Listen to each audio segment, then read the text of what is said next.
আব্বা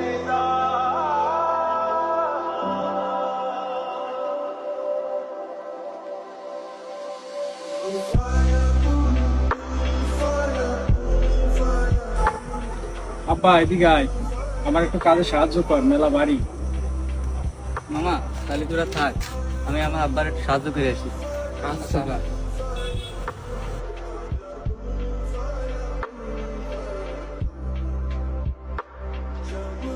কি রে তুই কাকে যেতে ঘুরিস, যার বাপ রাস্তায় কাজ করে?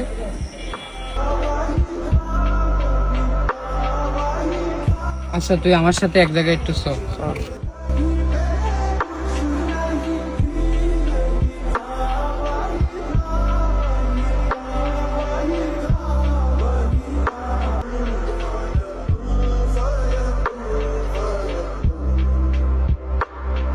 তোর একটা কথা বলি, তোর দাদা তো এলাকার চেয়ারম্যান ছিল, তোর দাদা এখন কোথায়? দাদা তো অনেকদিন আগেই মারা গেছে, দাদার কবর তো এই সামনে। তোর দাদার কবরের পাশে পুলিশ কাকার কবর, তার পাশে ভ্যানালার কবর, এবং তার সামনে আমাদের এলাকার যে ফকির পাশে ছিল তার কবর। সর্বশেষ লাশ ঠিকানা সবার একটাই, এইটা দেখ, তোর দাদা চেয়ারম্যান ছিল, তার পাশেই কিন্তু ফকির চাচার কবর এবং তার পাশেই ভ্যানালার কবর, সবাই একসাথেই শুয়ে রয়েছে। আমরা এইটাই বুঝি যে হিংসা অহংকার করা উচিত না। তুই যে কথাটা বললি এটাই ঠিক হয়েছে।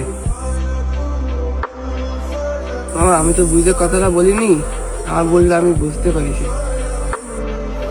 সব শেষে মানুষের ঠিকানা একটাই। তো আমরা এখান থেকে এইটা শিক্ষা নেব যে মানুষের কর্মকে ছোট করে দেখব না এবং সম্পর্কের ভিতরে মানুষের কর্মকে টেনে আনবো।